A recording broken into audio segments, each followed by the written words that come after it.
kwa mamlaka nilionayo na watunuku shahada ya sayansi ya kijeshi wahitimu 106 waliopo ambao wameorodheshwa kwenye kitabu cha mahafali.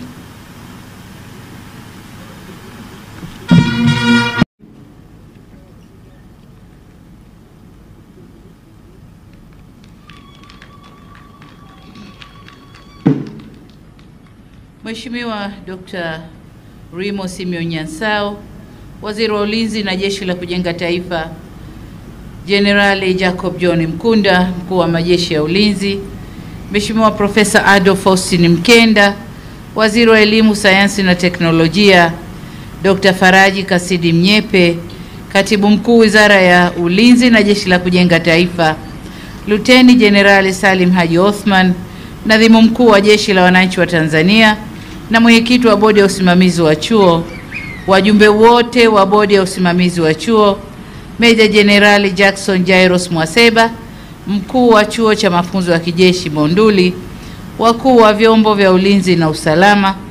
Awali ya yote, nachukua fursa hii kumshukuru Mwenyezi Mungu kwa kutuwezesha kuwa hapa leo na kufanikisha shughuli hii ya mahafali, na kupongeza Mkuu wa Majeshi ya Ulinzi Jenerali Jacob John Mkunda, timu yako na viongozi wengine wote wa Chuo cha Mafunzo ya Kijeshi Monduli.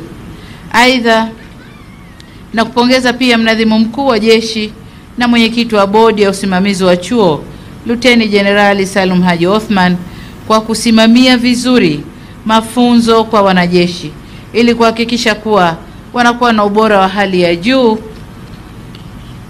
utakaowezesha kutekeleza majukumu yao kwa ufanisi. Mafunzo haya ni sehemu kwa jeshi letu na kwa taifa, ni muhimu kwa jeshi letu na kwa taifa letu kwa ujumla. Mwisho, nawapongeza wahitimu wote wa shahada hii ya sayansi ya kijeshi kwa juhudi na maarifa mlioyapata kwa kipindi chote cha mafunzo yenu. Hongereni sana. Jukumu langu hapa ni kuvunja mahafali haya. Hivyo ninatamka kwamba mimi Samia Suluhu Hassan, Rais wa Jamhuri ya Muungano wa Tanzania na Amiri Jeshi Mkuu wa Jeshi la Wananchi wa Tanzania, kwa mamlaka nilionayo, navunja mahafali ya 6 ya shahada ya sayansi ya kijeshi ya Chuo cha Mafunzo ya Kijeshi hapa Monduli. Asanteni sana. Mungu ibariki Tanzania. Mungu ibariki Afrika.